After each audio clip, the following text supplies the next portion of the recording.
It's time to say goodbye to the Edmonton Oilers. We're going to look at the Western Conference as Edmonton goes back home. We're also going to take a look at all of the open coaching vacancies because there's a big new name on the market who could be filling one of those gaps real soon. We're going to talk about all that and more on today's episode of Locked On NHL. You're Locked On NHL, your daily podcast on the National Hockey League. Part of the Locked On Podcast Network, your team every day.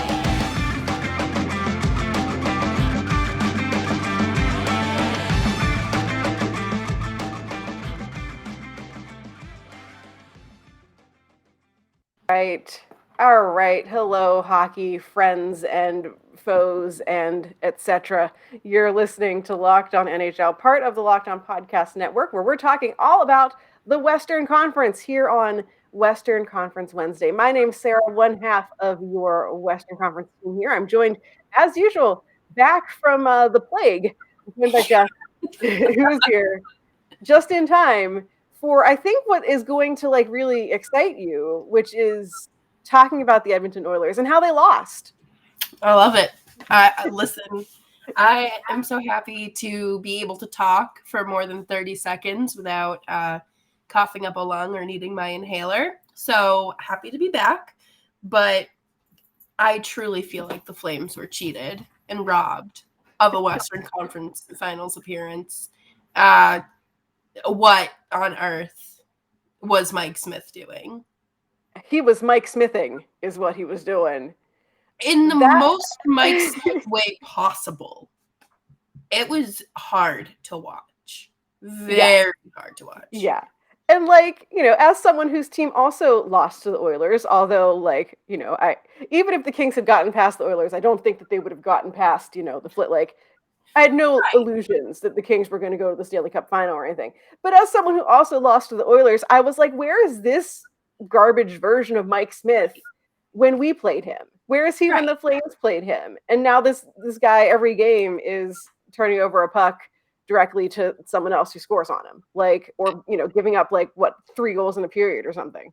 Right. And I think it was game 4. I can't remember if it was game 3 or game 4 because again, time all blends together. But the puck that he let in literally tumbled and went 5-hole. If he just closed his legs, squeezed those legs together, like they teach you in what I'm assuming they teach you in goalie fundamentals as a child, he could have saved a goal, or at least made an effort to save a goal instead of just being like, "Oh, where'd that go?"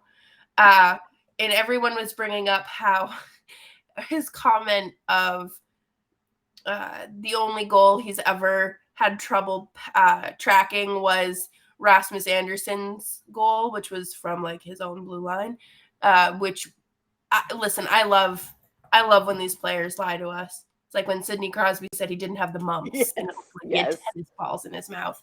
But I just the downfall of Evander Kane's little redemption arc, beautiful, love to see it.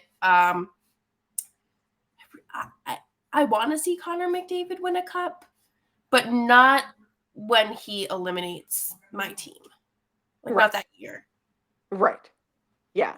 It's unfortunate for Edmonton, who I think is a better team than what we saw in this series. Mm-hmm. But I feel like they just had everything go catastrophically wrong all at the same time. Mike Smith turned into Mike Smith again. And as we have learned, post playoffs, all of the injuries that guys were facing. Darnell Nurse was playing with a torn hip flexor that I think he's going to need surgery on. Leon Draisaitl, I know they haven't said specifically what his injury was, but it's some sort of leg, ankle, lower body thing that, visibly in pain on the bench, could get it together enough to skate for his shift and then would go back to the bench and just look miserable. I think there were other guys too who were mentioned with having right. I don't, because a torn hip flexor isn't just like a pulled muscle. It's literally what keeps your hip together. Yeah. It's a major muscle, and to be playing through that is, Yeah. I don't even know how much medication he had to be on. Like, I don't even want to Yeah. think about it, because like, no, like, that's so painful. And then what's baffling is that Leon Draisaitl didn't even look like his performance. If you showed me his stat line, I would be like, no, he's healthy. That's fine. Like, Yeah. so could you imagine if he was at 100%? Right. He in the last game of the series, which the Avalanche won 6-5 in overtime, Leon Draisaitl played 25 minutes and 21 seconds, second only to Connor McDavid in terms of forwards. He had 4 assists. 4 assists, 4 shots on goal. Like, and this guy's doing it 6 minutes on the power play. This guy's doing it on one leg. Darnell Nurse, 20 minutes, 1 assist, 2 hits, 2 blocks. Like, you know, Also pretty much on one leg. yeah. And like, this is hockey, so of course, everyone glorifies the guy, like, look at what they played through. Like, I get it. Like, yeah, look what they played through. But also, it goes back to the conversations we've had all the time about, thinking about these guys' quality of life in the future. And Jay, the host of Locked On Blue Jackets, brought up on Twitter when all this was coming out about there was a documentary a couple summers ago that TSN or Sportsnet, one of those Canadian companies, did talk. It was, I think it's called like The Price of Pain. I think Rick Westhead did it, and it's all about players who have dealt with addiction issues because of injuries sustained throughout their career and just getting pills pushed on them. And they specifically were talking about Toradol, which they use as overuse as a pain relief thing. If you've never seen it, it is like the first time I've ever been like, man, that Ryan Kesler sure is right about something. Because he's one of the guys. I've seen clips of the Ryan Kesler segments and whatnot. Yeah. And he, like, in that, he talks about how he developed Crohn's disease essentially as his body response to just being shoved full of Toradol like all the time. And his quality of life is terrible. And you can't even enjoy your off season. Yeah, and like, he has just kids. a minor injury. I don't know. Yeah. And so you're thinking about that a lot when you see, I can only imagine how much drugs they stuffed into Draisaitl and Nurse and whoever else to get through that series, and for what? To be eliminated? Right, to be eliminated. Like, obviously everyone holds up Patrice Bergeron as like the ultimate example of played through terrible things, and sure, like, he's Patrice Bergeron, but like, did you really did you didn't even they didn't even win that year, right? Like, I don't think so. That was the year they played Chicago. Yeah, it was 2013, so they lost. Like, yeah, you didn't even win the thing. Right. I just, and for people who don't know, I've had a Toradol shot like once or twice, but it's a giant needle, and it goes into like your butt muscle, not like your butt cheek, but like by your hip, and it burns. Like, it's not like like a quick little flu shot or whatever. It's like a pretty painful thing. I don't know. I couldn't do that on a regular basis. I mean, I'm sure you build up a tolerance to it, but no, I feel bad for these guys. And, so many of them end up, going home or going on a vacation and trying to enjoy their off season. And I'm sure they don't want to be in a cast and just laid up. I'm sure they want to enjoy their time off. Yeah. Like every other human being. Yeah. Yeah. It's rough. The series did not end how I thought it would go. I really thought that this was one that could have gone to 7 again, because like, Edmonton, as much as we make fun of Edmonton, they're a good team. Right. They were finally getting depth scoring. They were getting players contributing who weren't named McDavid and Draisaitl. Mike Smith, for the most part, looked like he knew what he was doing again. And instead, they got swept by the Avalanche, who are just going to roll into this final. Like, that's 2 sweeps. They lost like what, 1 game, 2 games?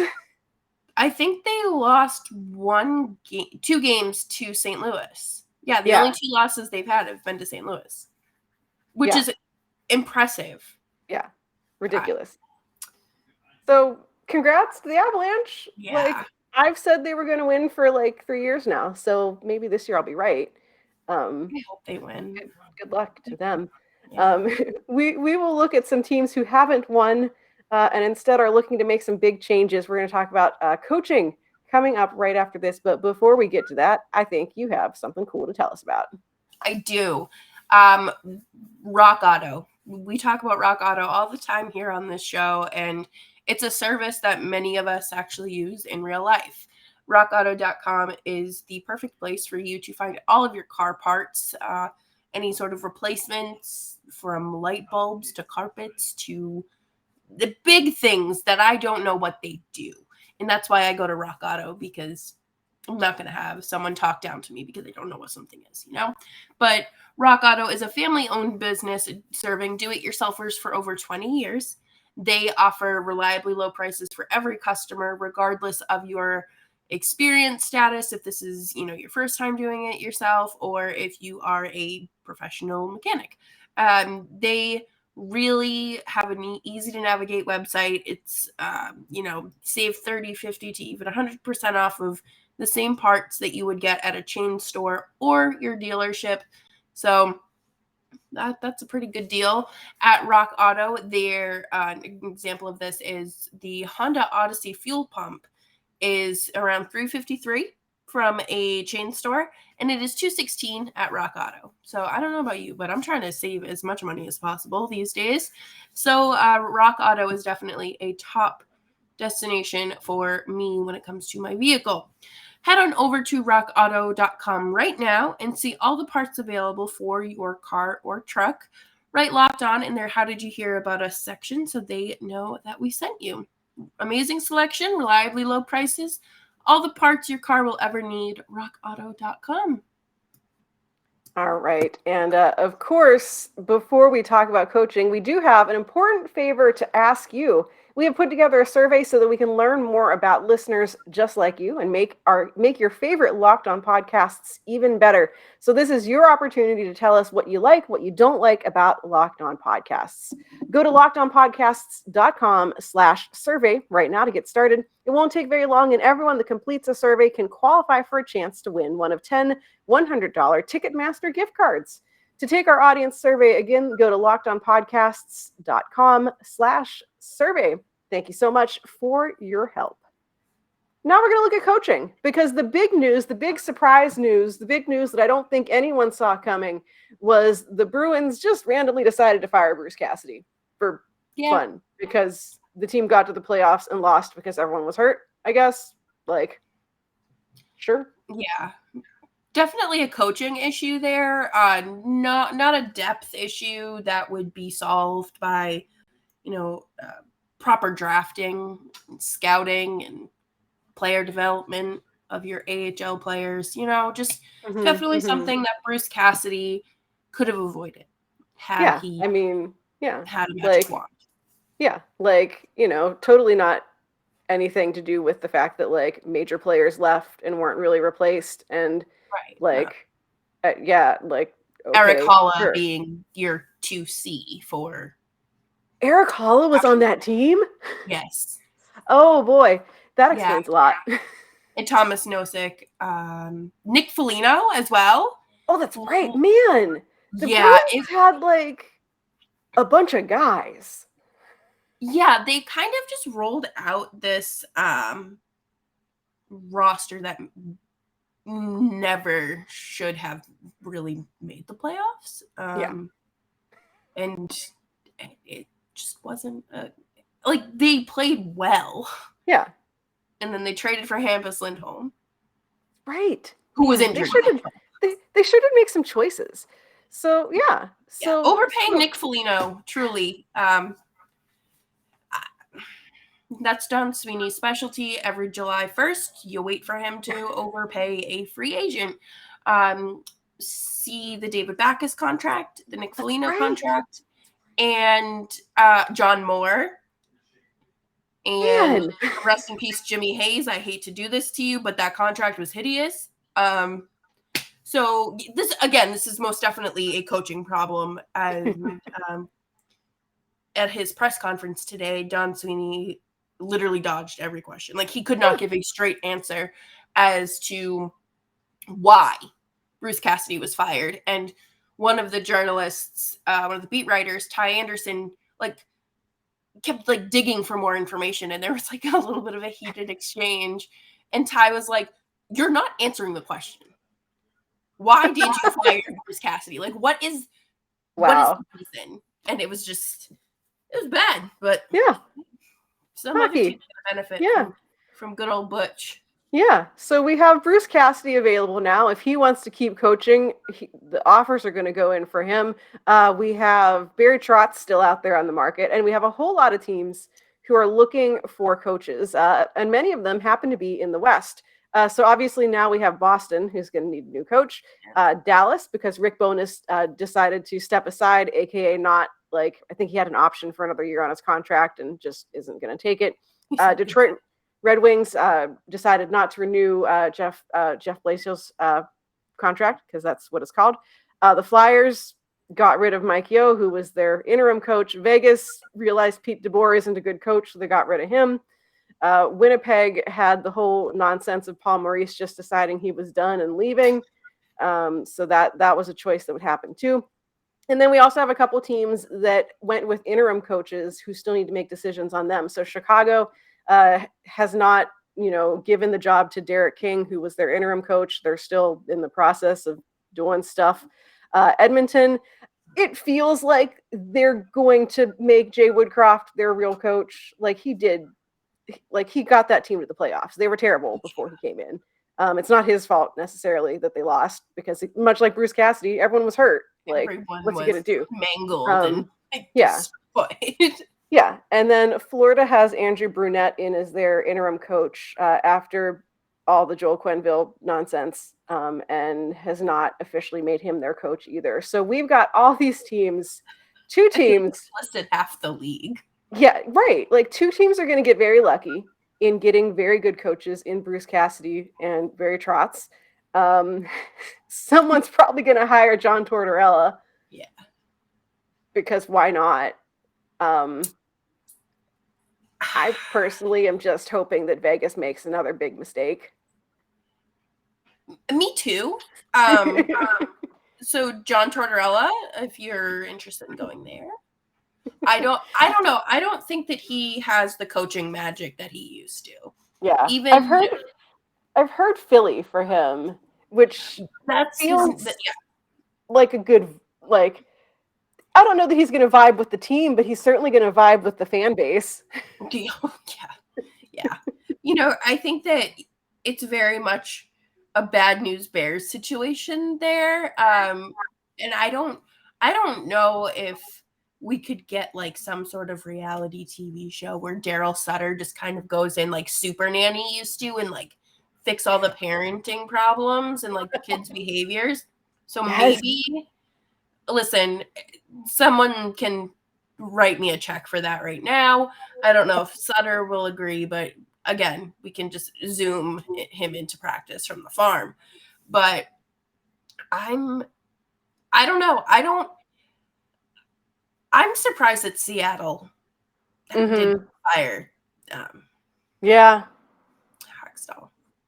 Yeah. They're sticking with him for some reason. Also, they just announced that Chris Driedger he tore his ACL or something. Yeah, I saw that earlier. He's out like 7 months or something like that. So good luck, Philip Grubauer, to pull yourself back together next season. Yeah. I'm kind of getting this vibe that Seattle was kind of a mistake. I don't know. I know you have to even it out and all that stuff. I feel like they need to I feel like this is one of those things where it's like every Hurricanes person I know who was familiar with the Ron Francis experience was like, we know how this is going to go. Because like Seattle, so I went to Seattle at the very end of the season. I went and saw the Kings play there. And the whole experience, like the stadium itself, like the in-game experience, like beautiful arena, like great experience. Yeah. You can tell they put a lot of thought into like the aesthetics of the place. My favorite thing is that like the Jumbotrons, which is that weird like dual thing. My actual favorite thing is that all of their videos are closed captioned, so you can actually understand what's going on because you So you're can't not hear. catching every third word. Yeah. So there was all that thought and care put into the arena, and actually, you know, I got a tour of the arena from a guy who works for the team, who is a acquaintance of a friend kind of thing, and he talked a lot about all the work that they did and all the this and that they did to build the arena and all the thoughtfulness they put in to connect it to Seattle and blah blah blah. They didn't put the same thought into like the team on the ice. Yeah. No. So maybe yeah.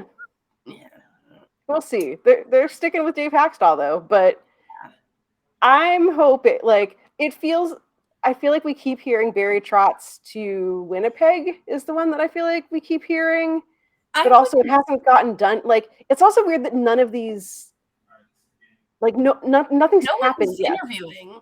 Yeah. At least like someone would have like the same way that Kevin Weeks has the Tortorella connection to Philly, someone would absolutely be talking about, I'm hearing conversations between Winnipeg and Trotz are heating up. Like, are we just kind of letting people enjoy their off season and then applying pressure?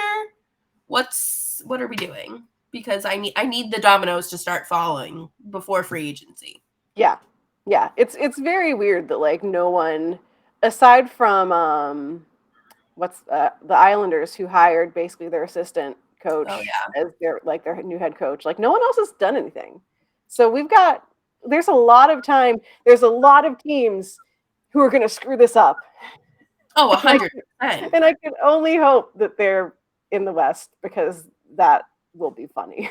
That would be nice. I think, I don't know. I'm interested to see where Bruce Cassidy lands. He's a great coach. The Bruins made the playoffs every year he was a coach, 6 straight years. He took them to Game 7 of a Stanley Cup final. Someone, I know it's, a little fresh. Pick up the phone. Hey, Butchie, want to go shoot some golf? Go hang out. Yeah. Yeah. I don't know how these rich men mingle and conduct their business, but yeah, I think the answer is golf and I really think it's golf. Houses. Yeah. So we're going to close out today's show with a little look at my favorite thing to talk about, other than making fun of Vegas and Edmonton, which is the AHL playoffs, because they're also doing a thing, and a lot of Western Conference teams are involved. So we're going to talk about that coming up next. But before we get to that, if you're hearing all this talk about coach vacancies and who's going to go where and Stanley Cup playoffs and all that stuff, well, maybe you should consider going to betonline.net, because it is your number one source for all of your betting, stats, and sports information. And you can probably go and investigate and find out some odds on some of these very things we've been talking about here on the show today. At BetOnline, you can find all of the latest sports developments, news, and odds, including information on this year's basketball championship matchup, the NHL Hockey Conference Finals, Major League Baseball, and of course, all the latest fighting news from the MMA to the UFC and even boxing. BetOnline is your continued source for all of your sporting wagering information, including live betting, esports, and more. So you head to the website today or use your mobile device to learn more about the trends and the action. BetOnline, it's where the game starts.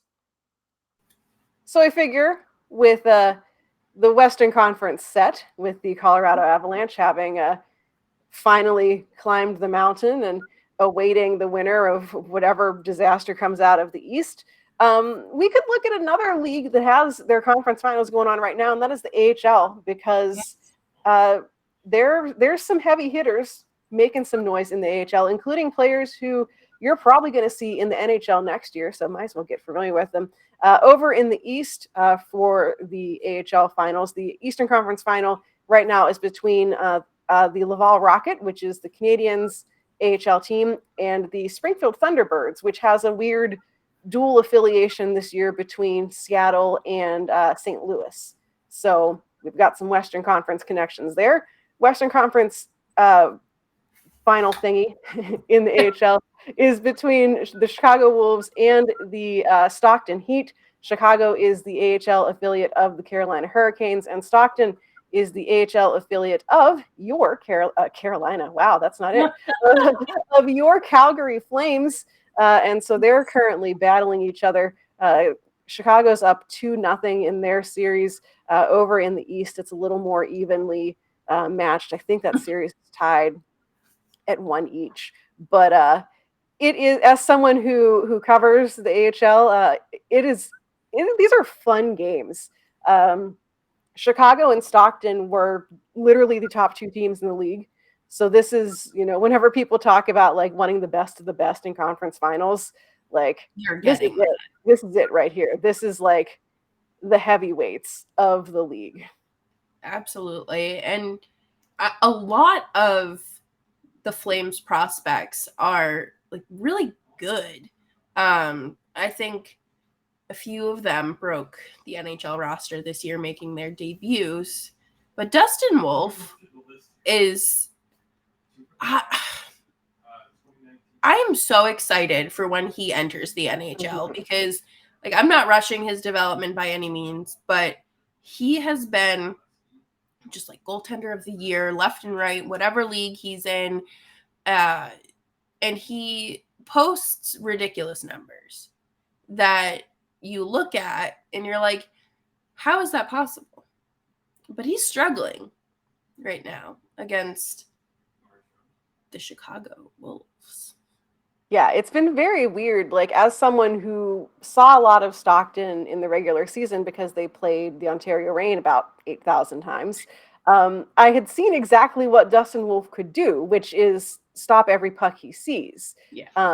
He didn't allow very many goals. Stockton has a pretty good defense in front of him. So, even if it does get through to him, very few things get through to him in the first place. In the regular season, I had to look this up for an article I wrote about their series so far. In the regular season, Dustin Wolf allowed 5 goals only 3 times. Just three times. That's insane. Most of his games were like 2 goals, 1 goal, like 3, like shutouts. Shutouts. Yeah. And he in the playoffs, he.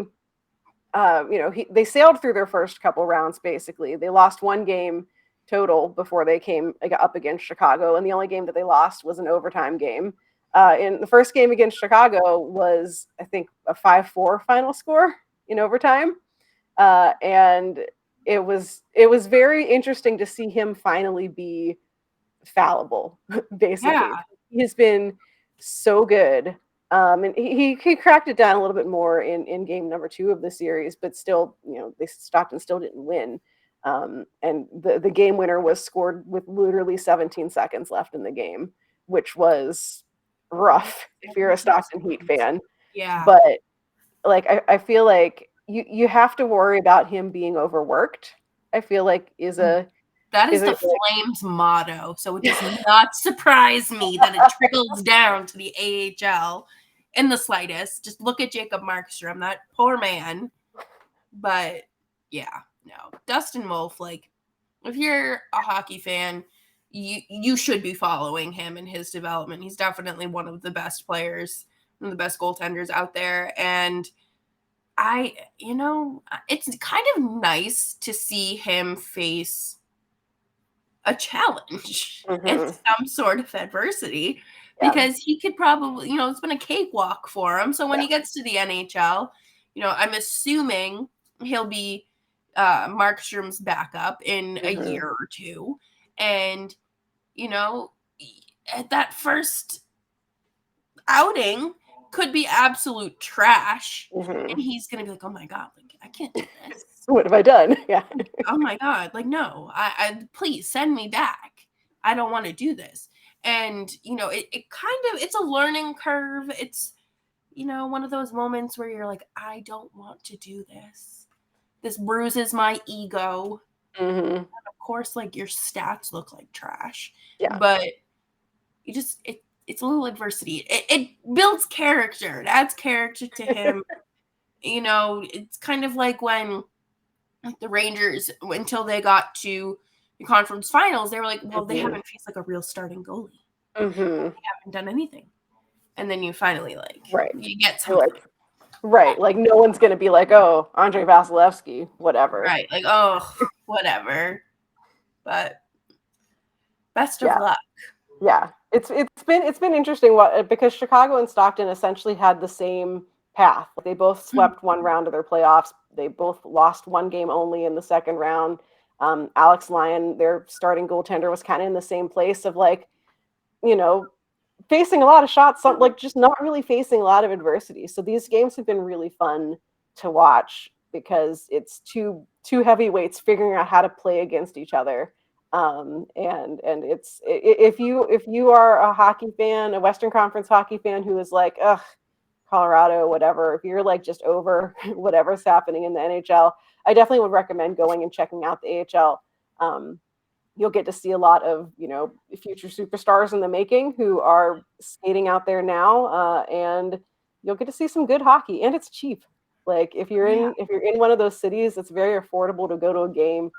You can buy a streaming package online. I think they usually get the Calder Cup final will usually be on NHL Network, so you can probably watch it there. But it is definitely a fun time. I am a big AHL fan / advocate / whatever, and I go watch it. These games are really exciting. Again, overtime winner game 1 for the Western Conference. 17 seconds left on the clock for the second game. These are two really great teams who are very evenly matched. I don't follow the Eastern Conference quite as much, but those series are also going really well over there too. So that's my message to you before we go, is go watch the AHL. It's a lot of fun. Watch the AHL, support AHL writers. Just find another time-consuming hobby surrounding hockey, right? Obviously. 3 weeks from now, we'll talk about like the SPHL or something. We'll get all the way down there. Right now as well, the 18 U18 women's worlds are happening, which were canceled due to COVID back in 2018. Oh my God, what am I talking about? 2020 has been rescheduled, canceled again. And, there's some really, really awesome women's hockey players out there that you can watch. Unfortunately, Jada Ginla will not be playing. She was supposed to, but she suffered a lower body injury, I believe. So she has been ruled out. That stinks. I think in that tournament, Finland just beat Canada for like the first time ever.